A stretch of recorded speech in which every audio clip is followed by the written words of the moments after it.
Good evening, everybody. First, I'd like to thank the dinner committee in Madison for all your hard work this past year planning this beautiful dinner. I'm delighted to be here tonight at the 8th Annual Asian Heritage Celebration Dinner, 3.5 years since I first joined the Asian Student Union. As I took the time to reflect and prepare for this speech, I realized it's been quite the year in the Asian and Asian American community. Some might even call this the golden age for Asian culture.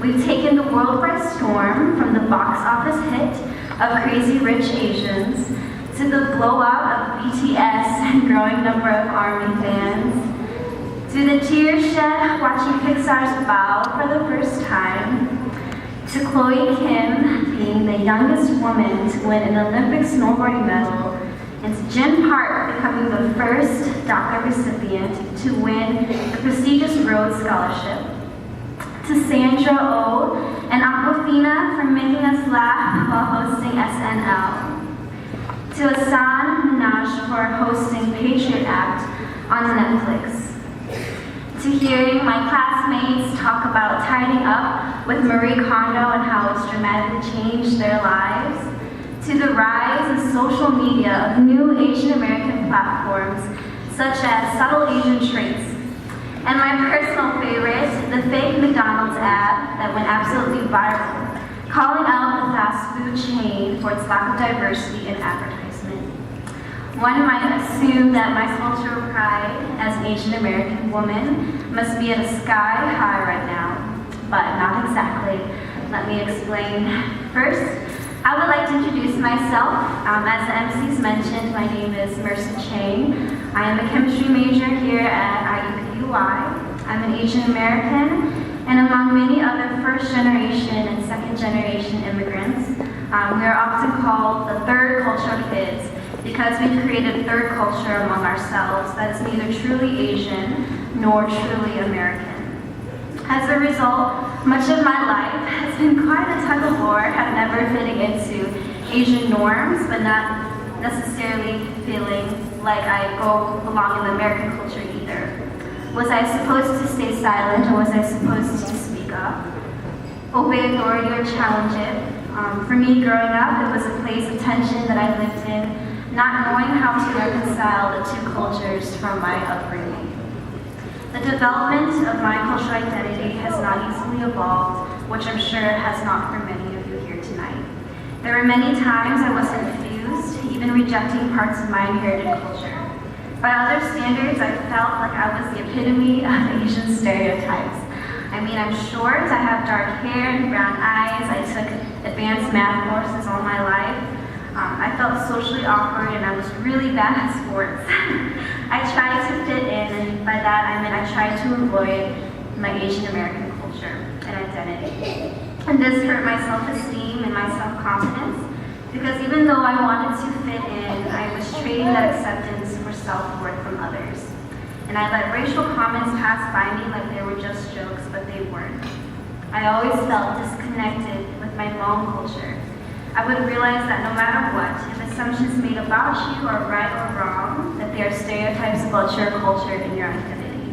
They're not a way to measure someone's worth, and this is not an issue of fitting in or not fitting into a stereotype, but an issue of the way we are perceived. Growing up, almost all of my childhood heroes were white or American, with the exception of my parents, of course. And every TV show and cartoon I watched had white characters, and every protagonist of the books I read were white. But even now, though we see a greater representation in the media, we ask ourselves if this helps us define a cultural identity. Though 2018 and 2019 so far has included many watershed moments for Asian and Asian American representation in film, television, comedy, politics, research, literature, and so forth.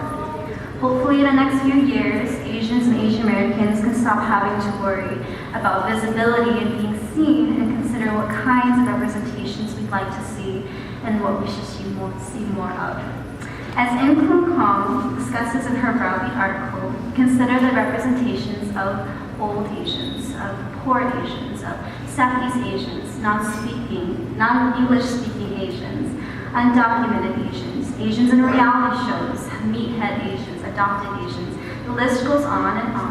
And true Asian representation can only take place if it reflects the infinitely different ways Asians can be. Asian and Asian Americans still face many hurdles today and controversy, from illegal immigration to deportation of Vietnam War refugees, to the bamboo ceiling in the business and corporate world, to the model minority and perpetual foreigner myths, to stereotypes, to mental health issues, and even social and economic disparities between our own community. We're always still overlooked in discussion about race relations and also affirmative action. Even here at IUPUI, students are still being discriminated against for speaking their native language to one another.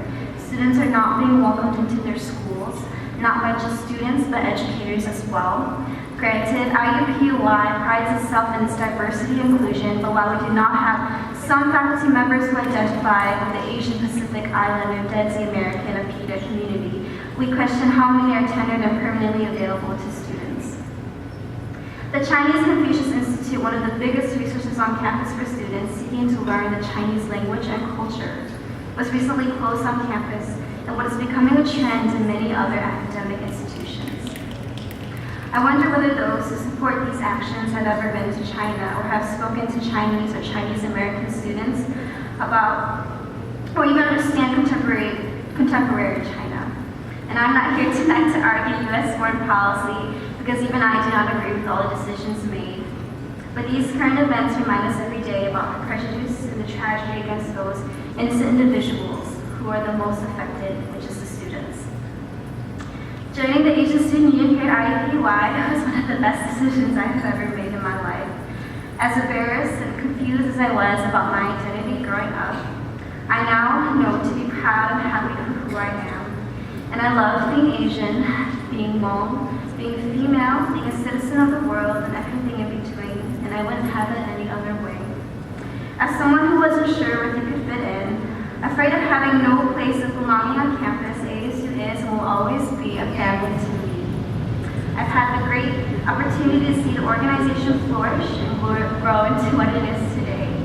It's especially exciting to be part of ASU's 11th year and to see how much has been accomplished within these years, including various cultural programs such as collaboration, cuisine adventure programming, the Asian Heritage Fashion Show, and such events like tonight, the Asian Heritage Celebration Dinner. ASU has carried its ongoing speaker series, which was established 2 years ago, where leaders who identified with the APIDA community could share their professional experiences with today's students. ASU will always advocate for the Asian American Studies course, in which I'd like to take a moment to thank Dr. Suzuki and Jacqueline Mack for keeping this course alive and your commitment to see the Asian American Studies program for IUPUI. One of my biggest takeaways so far taking this course is how it illuminates the often neglected collective voices of Asians in America.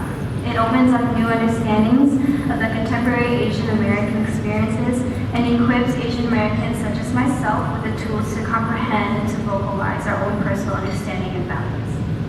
With the help of the Multicultural Center, ASU has been able to host our second ever Asian and Asian American student graduation ceremony here at IUPUI this upcoming May. We've bonded together as a community with member retreats, social events, discussing issues within the APIDA community, taking, sharing, and celebrating our culture together, and learning why Asian American Studies is important in alumni panels. And none of this would be possible without the Multicultural Center for their continuous support for the Asian Student Union alumni. And I'd like to give a special thank you to Lena Nguyen for her presidency last year. Set the foundation for the ASU has today. And your life will always live on. I'd also like to thank my amazing executive board. So if you guys could all stand up for this moment. I just want to say a few words. Thank you.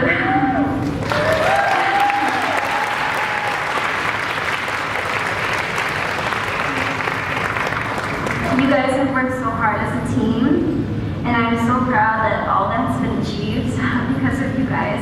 And it's not easy to do what you guys do, and many times you guys will never get the recognition. Why are you guys sitting down? Recognition you guys deserve.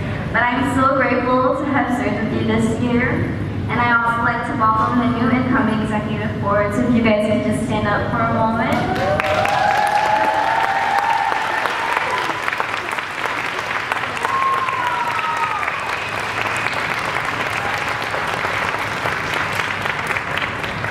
To the new executive board, I am so excited to see how ASU will grow because of your leadership.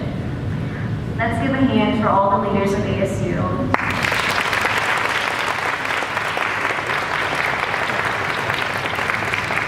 Oh yeah. Last but not least, I would like to give one last thank you to all the ASU members. You guys are what keeps us going. You are loved and we are all here rooting for you in this room. You may be different and others may try to look down on you, but never lose sight of who you are. So long have we been a forgotten minority that we can only work to help others to be more open and aware of the richness of our experiences and ideas here on IUPUI's campus. Thank you.